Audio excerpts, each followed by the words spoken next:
हरिओम. सद्गुरु ओम मालती आई की जय. व्रजभूमीतील भक्तकथा मालेत मी अनुप्रिता थत्ते तुम्हा सर्वांचं स्वागत करते. या कथामालेतली 55वी कथा श्री भगवानदास बाबाजी यांची आपण ऐकतोय. त्याचा आता आपण दुसरा भाग ऐकूया. कानपूरच्या श्री बच्चूलालजी यांच्यावरती बाबांचं विशेष प्रेम आणि मर्जी होती. हे जे बच्चूलालजी होते ते रोज बिहारीजीच्या देवळात दर्शनासाठी जात असत. एक दिवस जेव्हा ते बिहारीजीच्या देवळात जायला निघाले तेव्हा बाबांनी त्यांना सांगितलं की तू रसिक बिहारीजीच्या मंदिरामध्ये सुद्धा दर्शन घेऊन ये. त्याप्रमाणे बिहारीजीच्या देवळातून दर्शन झाल्यावरती हे बच्चूलालजी रसिक बिहारी या मंदिरामध्ये गेले. तिथे देवाचं दर्शन घेतलं आणि पाठीमागे असलेल्या आचार्यांच्या समाध्यांची त्यांनी परिक्रमा केली. परिक्रमा करून ते जेव्हा परत येत होते तेव्हा मागच्या बाजूने त्यांना एका गुडदी म्हणजे ती अशी मोठी ही असती ती रजई घेतलेल्या एका बाबाने आवाज दिला आणि हाक मारली की बच्चूलाल प्रसाद घेऊन जा. बच्चूलालला वाटलं की कोणीतरी हा काहीतरी मागणारा एक साधू आहे जो प्रसाद देईल आणि काहीतरी मागेल, म्हणून त्यांनी त्यांच्या हाकेकडे लक्षच दिलं नाही. ते जेव्हा परत आपल्या तटीय स्थानावरती आले त्यावेळेला बाबा त्यांना म्हणाले, म्हणजे हे भगवानदासजी बाबा म्हणाले की अरे बच्चू, तू बडा आभागी है. मी तुला पाठवलं होतं ते रसिक बिहारीजीच्या मंदिरातील स्वामी श्री रसिकदेव यांच्याकडून तुला प्रसाद मिळावा या इच्छेने. त्यांनी तुला पाठीमागून आवाज सुद्धा दिला, हाक मारली, पण तू तर त्यांच्याकडे वळून सुद्धा पाहिलं नाहीस. अरे वृंदावनातले सगळेच साधू काय असे काही पैसे बिसे मागणारे असतात का? असंही असतं की काही वेळा हे साधूच एका साधकाला देऊन त्याला खूप काही मोठा आशीर्वाद देत असतात. तर तू रसिक देवजींच्या कृपेपासून वंचित राहिलास. बच्चूलालला हे ऐकून पश्चाताप झाला. पण तो मोठा चतुर होता आणि भगवानदासजी बाबांवर त्यांची अगदी खरी श्रद्धा होती. त्यामुळे पटकन तो म्हणाला की मला रसिक देवजी यांचं दर्शन मी घेतलं नाही ह्याचं दुःख वाटतं आहे. पण त्यांच्या हस्ते हा जो कृपाप्रसाद मला मिळाला नाही त्याचं मात्र मला फार वाईट वाटत नाही. कारण मी जाणतो की सद्गुरूंशिवाय खरा आणि मोठा दाता कोणीही नसतो. अशी कोणशी वस्तू रसिक देवजींनी मला दिली असती की जी तुमच्या जवळ देण्यासाठी नाही आहे. तुमची जर कृपा माझ्यावर झाली तर मी सगळं काही मिळवू शकेन आणि तुम्हीच तर कृपा करून माझ्यावरती त्यांची कृपा व्हावी म्हणून त्यांच्याजवळ मला पाठवलं होतं. तुम्ही जे काही दुसऱ्याच्या हस्ते मला देऊ शकता, ते काय तुम्ही मला स्वतः देऊ शकत नाही का? माझा तुमच्यावर पूर्ण भरोसा आहे, असं म्हणून त्याने बाबांचे पाय पकडले आणि पायावर डोकं ठेवलं. बाबा त्याच्या ह्या चतुराईवरती मनापासून हसले आणि खरोखरी त्यांनी बचूलालजीवरती कृपा करण्यात काही कसर सोडली नाही. ही गोष्ट त्याला जवळून जाणणाऱ्या लोकांना चांगलीच माहिती होती. हे संत लोक जेव्हा एखाद्यावरती आपली कृपा करतात, एखाद्याला आपलं म्हणतात, तेव्हा त्याच्या कुटुंबियांवर, अगदी त्याच्या नातलगांवरती सुद्धा त्यांची कृपा सहजपणे बरसते आणि हा अनुभव आपण आईंच्या सहवासात खूप वेळा घेतलेला आहे. एकदा बच्चूलालजीचे छोटे भाऊ बाबांच्या जवळ आले आणि बोलताना ते बाबांना म्हणाले, "बाबा, मला मुलगा नाहीये हो." तेव्हा बाबा पटकन म्हणाले, "जा, तुला 3 मुलगे होतील. त्यांची नावे अशी ठेव, मथुरा, वृंदावन आणि गोकुल." खरोखरी बाबांचा आशीर्वाद फळाला आला आणि एका पाठोपाठ एक बच्चूलालच्या भावाला 3 मुलगे झाले आणि त्यानेही लक्षात ठेवून त्या तिघांची नावे मथुरा, वृंदावन आणि गोकुल अशीच बाबांनी सांगितल्याप्रमाणे ठेवली. बाबा हे जणू सहिष्णुतेचे साक्षात मूर्ती होते. क्षमाशीलता तर त्यांची इतकी अपार होती की त्याच्याबद्दल 3 किस्से आपल्याला ऐकायला मिळतात. बाबा जेव्हा तरुण होते, अगदी 24-25 वर्षाचे, त्याच वेळेला साधारण ते महंत झाले. त्यामुळे एका व्यक्तीला त्यांच्याबद्दल अतिशय ईर्ष्या वाटू लागली आणि तिने त्यांना संखिया नावाचं एक विष खायला घातलं. ते लगेच लक्षात आलं आणि बाबांच्या शिष्यांनी त्यांना तूप वगैरे पाजून त्यांच्यावरती अगदी व्यवस्थित उपचार केला. बाबा पूर्णपणे बरे झाले. पण ज्या व्यक्तीने त्यांच्यावरती हा प्रयोग केला होता, त्या व्यक्तीच्या विरुद्ध त्यांनी एक शब्दही ते बोलले नाहीत. एकदा असंच झालं, की एका बाहेरच्या व्यक्तीने काही देवाचा प्रसाद असं म्हणून त्यांना आणून दिला. बाबांना कळलं होतं, की ह्या प्रसादामध्ये विष आहे. पण देवाचा प्रसाद टाकत नाहीत अशी बाबांची ख्याती होती ना. त्यामुळे बाबांनी प्रसाद मानून तो जो काही पदार्थ होता तो खाल्ला आणि खरोखरी मिरेसारखा त्यांच्यावरती त्या विषाचा काहीही परिणाम झाला नाही. पण ती व्यक्ती जिने तो प्रसाद आणलेला होता, ती प्रसाद देऊन तटीयस्थानाच्या बाहेर जाताच मूर्छा येऊन, बेशुद्ध होऊन जमिनीवरती पडली. खूप वेळ ती तशीच पडून होती. जेव्हा बाबांना हे कळलं, तेव्हा त्यांनी शेवटी आपल्या सगळ्या शिष्यांना सांगितलं, की "जा त्याच्या भोवती बसून राधा नामाचा संकीर्तन करा." राधा नामाचं संकीर्तन त्याच्या भोवती बसून केल्यावरती थोड्या वेळाने त्याला चेतना आली आणि तो उठून निघून गेला. त्यालासुद्धा ह्या अदोषदर्शी आणि क्षमाशील बाबांनी काहीही म्हटलं नाही आणि काहीही केलं नाही. पण तिसऱ्या वेळेला मात्र जेव्हा त्यांच्या स्वतःच्याच एका शिष्यांनी, ज्यांचं नाव होतं श्री नागरीदास, यांनी या भगवानदास बाबांना मारण्याचा प्रयत्न केला, तेव्हा त्याला मात्र बाबांना शिक्षाही द्यावीच लागली. नागरीदास हा बाबांच्या पाठोपाठ आपण या तटीय स्थानाचं महंत व्हावं अशी इच्छा मनामध्ये धरून होता. आणि बोलता-बोलता एक दिवस बाबा म्हणाले, की माझ्यानंतर जो कुणी ह्या स्थानाचा महंत होणार आहे, तो आता येतो आहे. आणि त्याच वेळेला श्री रणछोडदासजी हे जे बाबांच्या पश्चात महंत झाले, ते वृंदावन इथे आले.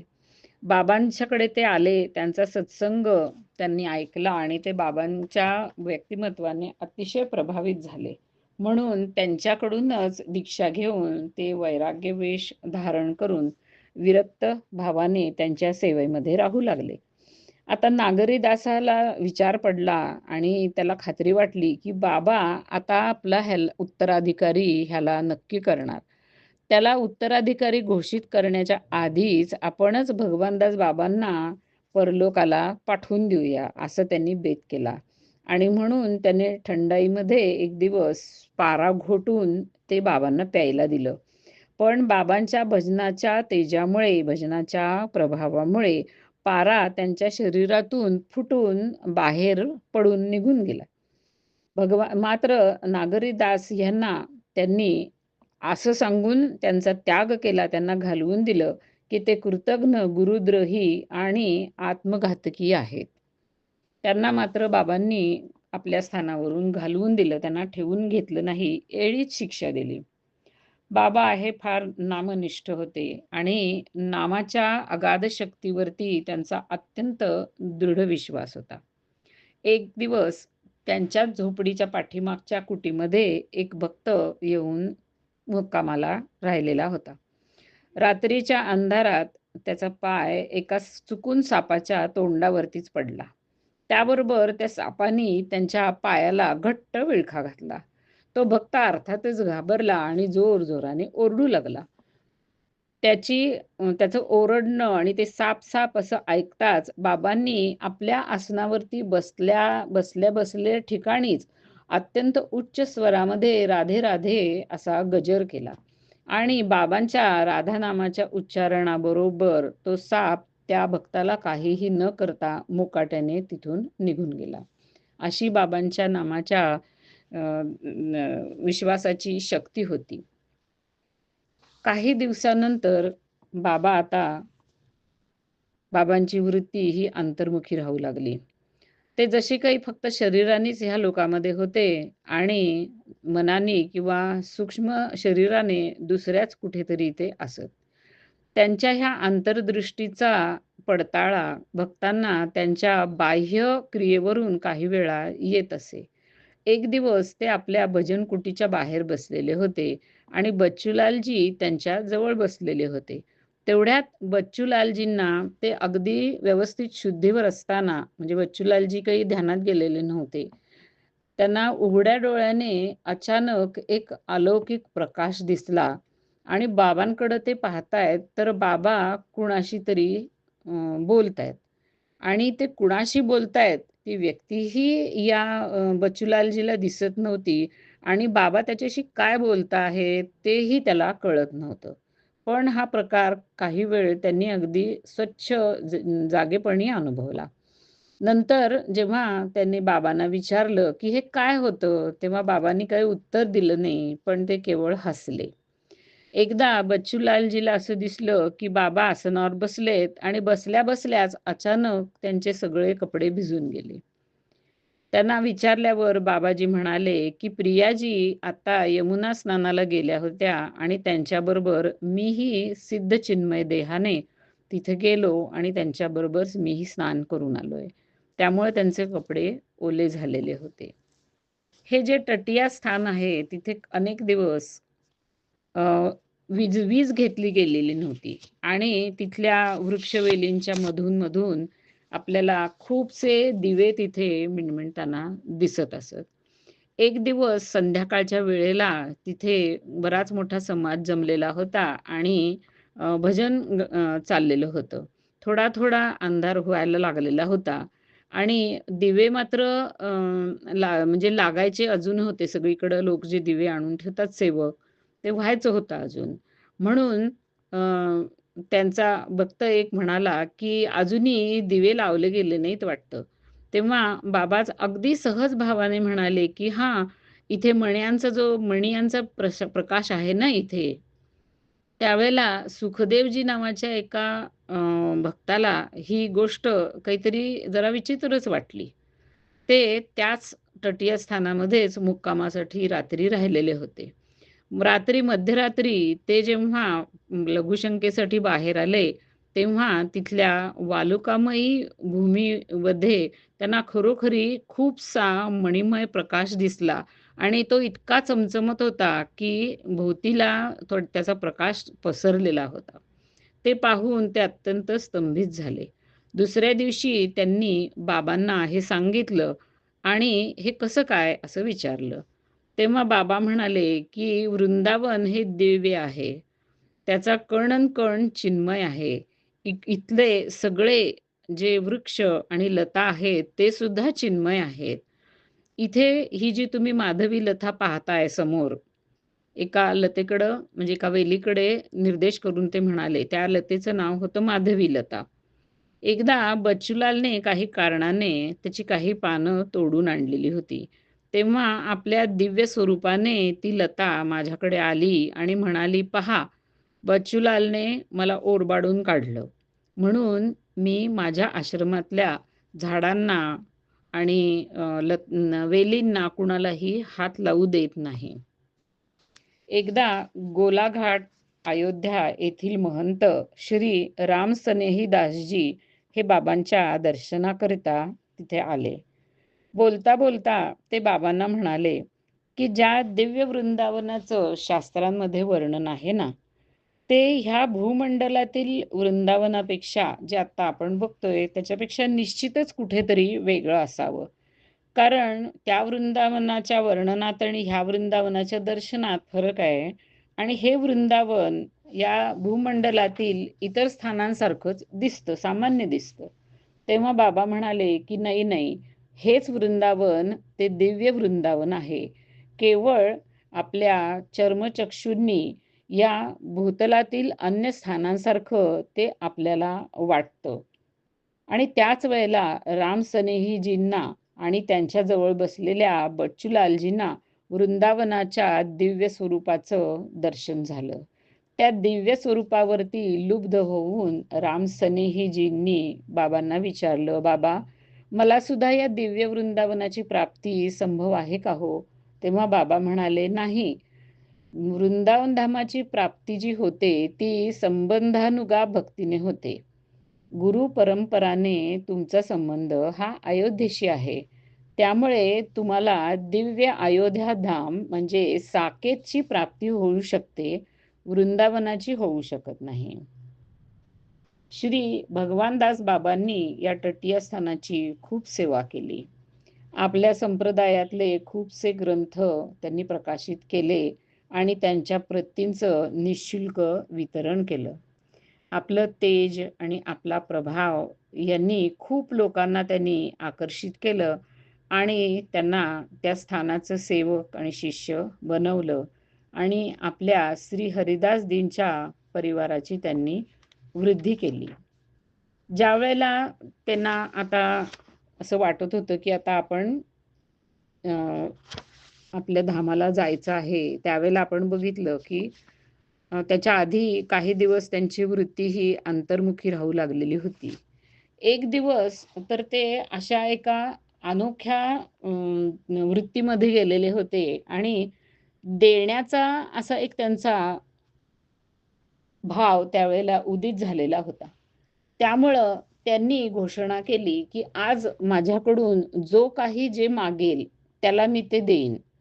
पण त्याचा लाभ, त्या उदारतेचा लाभ कोणालाही मिळू शकला नाही. त्याचं कारण असं झालं, की ज्यापूर्वी ह्या विष घालण्याच्या 3 घटना झालेल्या होत्या, त्याच्यावरून ह्या अत्यंत नावारूपाला आलेल्या तटीय स्थानावर बऱ्याच जणांचा डोळा आहे, हे त्यांच्या शिष्याना माहीत होतं. म्हणून त्यांचे एक शिष्य द्वारकादास यांना असं वाटलं, की हे बाबा आज या इतक्या वेगळ्या भावामध्ये आहेत, की हे तटीय स्थान सुद्धा कुणाच्या नावाने करून देतील. म्हणून ते दरवाजावरती जाऊन बसले तटीय स्थानाच्या आणि त्यांनी कुणालाही आतच येऊ दिलं नाही. प्रत्येकाला ते सांगत होते, की बाबा आज अस्वस्थ आहेत आणि ते आज भेटणार नाहीत. अशा प्रकारे त्यांनी सगळ्या लोकांना बाहेरच्या बाहेर वाटेला लावलं. त्यामुळं कुणालाही काही मिळू शकलं नाही. संवत 1987 कार्तिक शुक्ल पक्ष पंचमीला या बाबाजींना निकुंज प्राप्ती झाली. 2 महिन्यापासून आधीपासून त्यांनी आहार सोडून दिलेला होता आणि केवळ स्वामी हरिदासजींच्या करूयातलं पाणी ते घेत होते.